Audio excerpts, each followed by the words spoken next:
L'autostop, une pratique dangereuse, porte ouverte aux enlèvements. Cela n'inquiète pas pour autant les adeptes de l'autostop. La rédaction du RTI2 tire la sonnette d'alarme.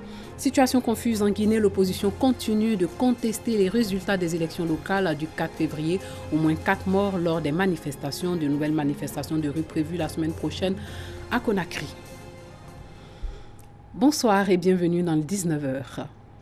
Les disparitions d'enfants sont monnaie courante depuis quelques mois déjà. Les enfants ne sont pas les seuls concernés, les adultes en sont aussi victimes. Et la situation crée la psychose. L'heure est à la sensibilisation. Aujourd'hui, la rédaction de RTI2 attire l'attention sur le danger que représente l'autostop dans ce reportage de Doigt des Lasers. Un véhicule avec à son bord un inconnu et lui demander d'effectuer avec lui le trajet d'un endroit à un autre. Ce phénomène, appelé autostop, a de l'ampleur en Côte d'Ivoire. À Abidjan, élèves et civils s'adonnent à cette pratique qui n'est pas sans conséquences. Il n'y a pas de véhicule pour faire les autostops. Nous sommes d'Umputo jusqu'au collège moderne de Cocody. Plusieurs fois, par contre, les jeunes magasins me le font souvent. C'est le manque d'argent aussi. Il y a les parents qui ne donnent pas d'ailleurs à leurs enfants. Et à d'autres aussi, eux-mêmes, ils ont l'argent, mais ils bouffent ça après les récréations. L'autostop, moins facile pour voyager, mais aussi danger pour ceux qui s'y adonnent. L'autostoppeur s'expose à plusieurs dangers, le viol, l'enlèvement, suivi d'une demande de rançon ou de sacrifice humain. Des risques qui ne dissuadent pas pour autant bon nombre de voyageurs et d'élèves. Moi, j'ai jamais essayé de faire autostop parce que mes parents m'ont dit que c'était pas une bonne chose et on pourra nous enlever là-dedans. Souvent aussi, on vole les enfants à cause de ça.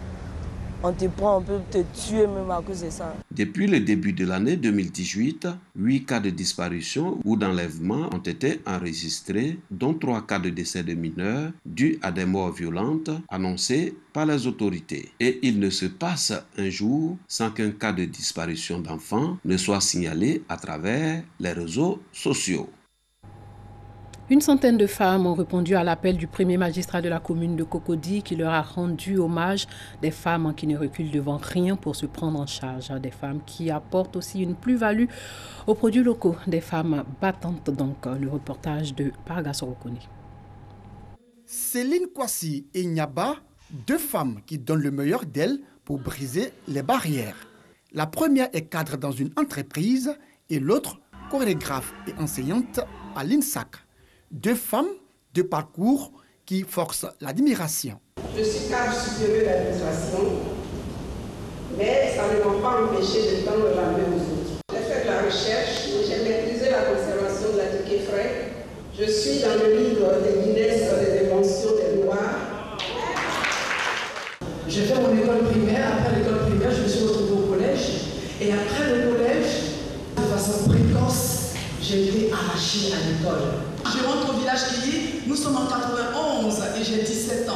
Et après l'audition, où elle me regarde, elle me dit tu as quelque chose en toi. C'est là que je me retrouve en train de parcourir le monde.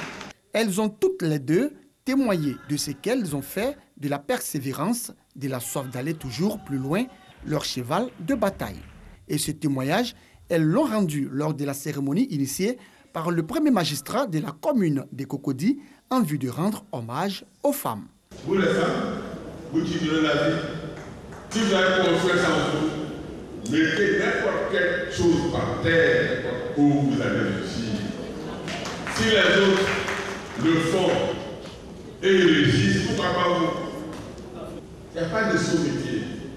Une cérémonie riche en couleurs et un symbole matérialisé par des femmes pétries de talent. Sachez que l'artiste chanteur Gun Morgan a été inhumé aujourd'hui au cimetière, c'est-à-dire hier plutôt au cimetière de Williamsville. Il a été conduit à sa dernière demeure après la messe de Requiem à l'église Sainte-Cécile des Deux Plateaux. De son vrai nom commun, Jean-Pierre Mathias. Il est décédé le dimanche 25 février dernier, Dangui. De l'émotion, beaucoup d'émotion. À l'heure des adieux à Komoué Jean-Pierre Mathias, plus connu sous le nom de Gun Morgan. Gun Morgan repose désormais au cimetière de Williamsville avec le trésor de reconnaissance, de prière et de bénédiction qu'il a reçu quelques minutes plus tôt à l'église Sainte-Cécile des Deux Plateaux durant sa messe de Requiem. À l'Ivocep de Trècheville, Parents, amis et fans se sont mobilisés et rassemblés dans le recueillement autour de la dépouille mortelle du premier délégué médical de la Côte d'Ivoire, de l'artiste et musicien de Gone Morgan. Tous convaincus que le premier artiste ivoirien chanté sur scène avec sa famille n'a pas vécu pour rien. Il chantait avec sa femme, il dansait avec ses enfants. C'est là que je l'ai connu, à la RTI. Il était élégant sur scène. Il a beaucoup apporté à la culture ivoirienne. Il a porté haut le drapeau ivoirien, que ce soit en Côte d'Ivoire, que ce soit à l'extérieur. Il a été l'un des artistes qui a toujours chanté en brandissant le drapeau ivoirien pour semer la paix dans les cœurs de tout Ivoirien. Et c'est ce que je retiens. Ce qui nous a marqué depuis notre enfance, c'est qu'il tenait à ce qu'on aime notre pays. C'est pour ça qu'il était tout en orange, blanc, vert quand il dansait. Et il nous traînait dans sa joie.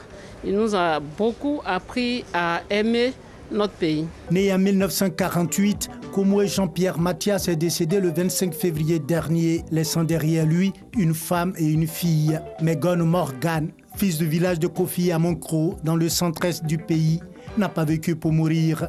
Toute une génération se souviendra encore longtemps de ses œuvres, de son génie. Adieu, Gone Morgan. En Russie, Vladimir Poutine réélu pour un 4e mandat avec plus de 73% des voix selon des estimations. Plus de 108 millions d'électeurs russes étaient appelés aux urnes aujourd'hui. Il y avait 8 candidats, 7 hommes et 1 femme.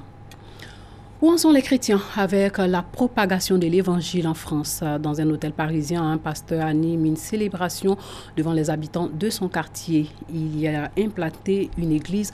C'est là qu'il annonce au plus grand nombre la bonne nouvelle de Jésus-Christ de Nazareth. Alissa et son mari Riley reçoivent quelques amis dans leur appartement du 20e arrondissement de Paris. Au menu, soupe thaï, amuse-gueule à l'américaine et étude de la Bible. Riley et Harry sont des pasteurs protestants évangéliques.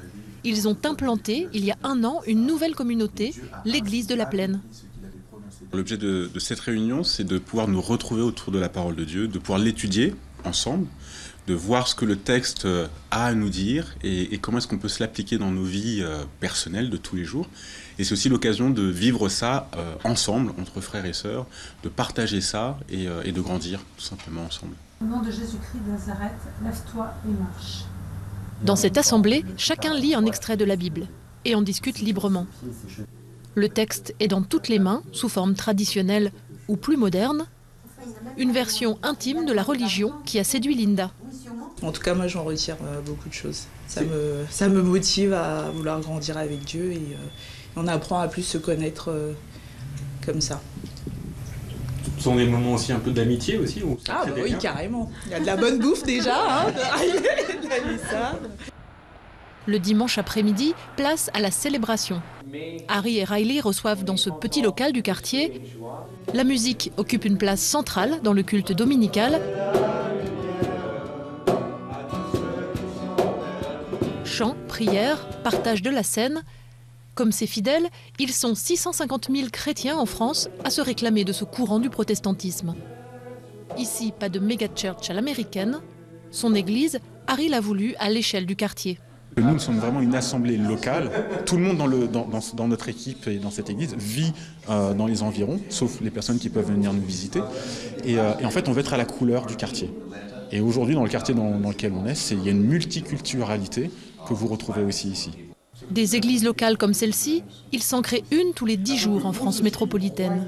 Et la tendance est mondiale. Les protestants évangéliques s'implantent, de quoi enchanter Harry qui rêve de voir grandir sa communauté.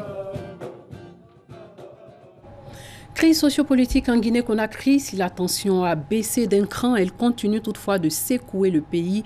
L'opposition avait appelé à une journée ville morte pour contester les résultats des élections locales du 4 février dernier. Côté social, grève des enseignants qui ont fini par avoir gain de cause, mais l'opposition ne démord pas. Elle projette même une manifestation les prochains jours. Décryptage de la situation en Guinée. Que se passe-t-il en Guinée? Depuis plus d'1 mois, la Guinée fait face à des manifestations qui ont coûté la vie à au moins une douzaine de personnes. Ces manifestations sont liées aux élections locales du 4 février dernier, les premières depuis 2005 sous la présidence du général Lassana Conté. Les résultats de ces élections sont contestés par le principal parti de l'opposition, l'Union des forces démocratiques de Guinée, UFDG, battu par le parti du président selon les chiffres officiels. L'UFDG dénonçait des fraudes massives. Le 12 février, les enseignants étaient entrés en grève, mais depuis, un consensus a été trouvé. Ils réclamaient des augmentations de salaire. Quelle a été la réaction de la population? Certains Guinéens ne partageaient pas l'enthousiasme des militants de l'opposition. Ils ne pouvaient pas se rendre au marché en raison de l'opération Ville morte. Des jeunes dénonçaient les interminables palabres entre le pouvoir et l'opposition. Dans le quartier administratif, sur la presqu'île de Kaloum, des milliers de personnes, en majorité de jeunes et des femmes, ont fini par manifester pour réclamer la fin d'un conflit qui perdure depuis un mois dans l'enseignement. Ils ont réclamé devant le palais présidentiel la réouverture des écoles. Où en est-on avec la grève des enseignants? Le gouvernement guinéen et le syndicat de l'éducation ont paraphé le 13 mars dernier à Conakry un protocole d'accord. Le mouvement de grève a donc été suspendu.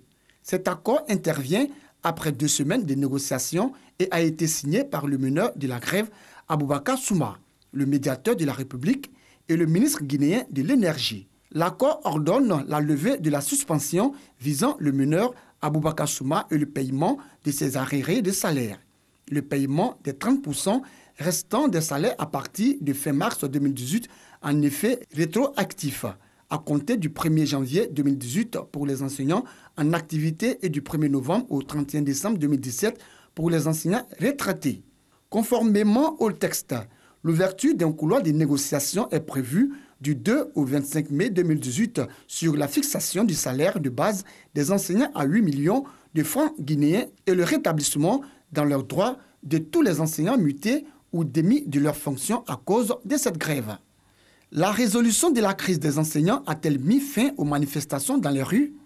Les manifestations se sont poursuivies dans les rues le jour même où s'est achevée la grève des enseignants.